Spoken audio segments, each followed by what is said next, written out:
Như các bạn thấy thì đây là cái Sony Kit Lens 16-50mm OSS. Nó đã xuất hiện được khá là lâu rồi, có lẽ là phải trên 5 năm. Và nó thuộc ngàm E, ngàm crop ấy. Nó sẽ đi kèm với các máy ảnh Sony. Khi mà chúng ta đập hộp một cái máy ảnh Sony A6000 hoặc A6003, A6005 hoặc A6004 ấy, thì nó sẽ đi kèm cái lens kit này cùng với cái body máy ảnh.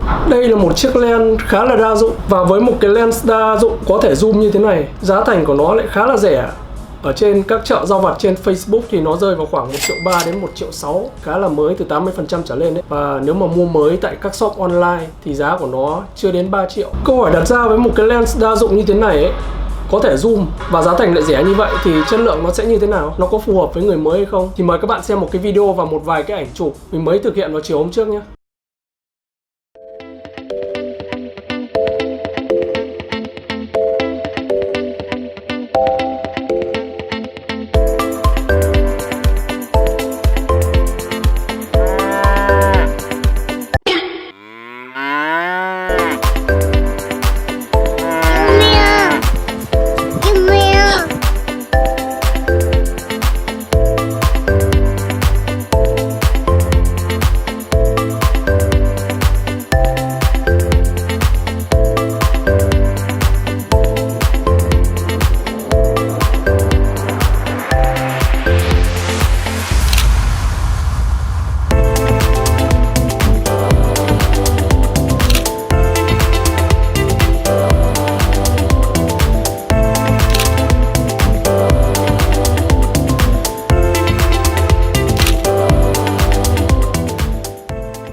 Thực ra nó là cái video khá là vui, mình thực hiện quay một cái đoạn rất là ngắn với bạn mình thôi.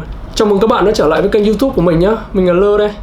Câu trả lời cho cái câu hỏi vừa rồi của mình ấy, thì liệu cái lens kit có giá 1.3 triệu đến 1.6 triệu mua cũ và khoảng hơn 2 triệu, 2.6 triệu, 2.7 triệu mua mới này ấy, nó có đáp ứng được nhu cầu của những người mới hay không? Và chất lượng video của nó như thế nào, có tốt hay không? Thì câu trả lời của mình là có. Thực tế mình đã làm khá là nhiều video, làm ra khá là nhiều sản phẩm cho khách hàng bằng cái lens này. Chúng ta hoàn toàn có thể kiếm tiền được từ những cái clip tạo ra từ cái lens này nhé. Và trong quá trình sử dụng mình sẽ nêu lên cái ưu điểm của cái lens này. Thứ nhất là phải nói về giá rồi. Như mình vừa nói, đây là một trong những lens có thể nói là rẻ nhất của dòng lens Sony, 116g. Và cái thân lens đây này, như các bạn thấy cái thân lens hoàn toàn là bằng nhựa này. Tuy nhiên cái ngàm của lens thì nó lại là kim loại, khá là chắc chắn khi lắp vào máy. Với cái lens nặng chỉ hơn 100g như này, khi quay chúng ta sẽ rất là nhàn và nó nhỏ gọn như này, cầm đi chơi hoặc du lịch, phục vụ mục đích du lịch hoặc quay vlog, nó rất là gọn. Và khi mình gắn nó trên cái gimbal Webuild S này của mình ấy, trong một số dự án mà phải chạy cả ngày, cầm gimbal chạy cả ngày, sử dụng với cái lens này thì nó đã nhàn hơn rất là nhiều, bởi vì kích thước của nó nhỏ nhẹ. Nếu các bạn từng quay với những cái lens khủng bố, ví dụ như kiểu là 18-105, những cái lens full kim loại ấy, nó khá là nặng. Các bạn cầm nhiều các bạn sẽ biết là khi mà quay lâu vào những cái lens đấy nó khá là mỏi tay. Ưu điểm thứ nhất, gọn nhẹ. Cái ưu điểm thứ hai của cái lens này là nó có thể zoom được. Nó rất là tiện lợi khi mà đi du lịch, chúng ta muốn quay, muốn chụp động vật hoặc là quay những cái cảnh vật nó ở xa ngọn núi chẳng hạn, thì đây sẽ là một lợi thế rất là lớn. Khả năng zoom trên lens kit này là khả năng zoom điện. Khi chúng ta gạt cái lẫy ở trên cái thanh power zoom này thì nó sẽ zoom một cách tự động và rất là đều. Điều này rất lợi cho quay video, bởi vì khi quay video mà có zoom điện như thế này thì zoom nó sẽ rất là mượt mà và đều đặn, chứ nó không bị giật cục giống như những loại lens zoom tay. Cái điểm thứ ba mà cái lens này đem lại đấy là khả năng chống rung. Mình đã cầm tay để quay cái lens kit này rất là nhiều trong các video.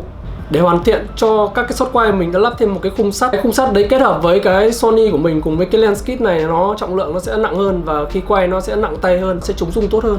Điểm thứ tư mà mình thích ở cái lens kit này là khả năng xóa phông của nó. Với cái khẩu lớn 3.5 ở một cái khoảng cách vừa đủ ấy, thì cái xóa phông của cái lens này phù hợp để chúng ta làm những video cinematic ngắn. Điểm thứ năm là cái lens này nó lấy nét khá là nhanh và chính xác. Trong một số trường hợp mình sử dụng để quay những shot bất chợt ấy và bám theo chủ thể đang chạy rất là nhanh ấy, thì nó lấy nét khá là chính xác theo những cái gì mình muốn.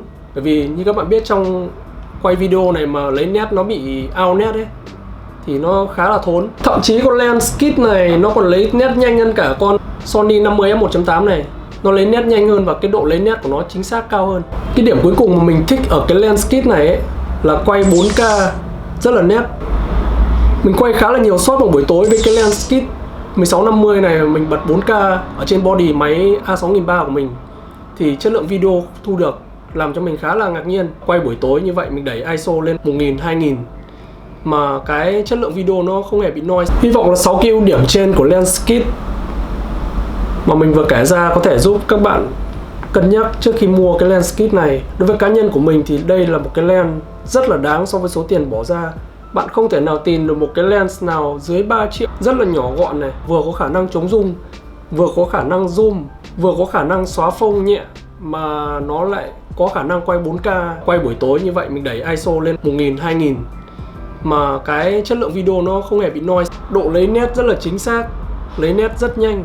Nó hoàn toàn phù hợp với nhu cầu của những người mới, cũng như kể cả những người lâu năm quay dịch vụ, quay phỏng vấn, thậm chí cả quay cưới nữa. Và khi sở hữu một cái lens hoặc cân nhắc mua một cái lens, chúng ta cần nghiên cứu để xem cái lens đó có phù hợp với chúng ta, có phù hợp với công việc của chúng ta, có phù hợp với dự án của chúng ta hay không. Hy vọng các bạn thích cái video này của mình. Nếu cảm thấy video hữu ích và mang lại giá trị, hãy nhấn vào nút like.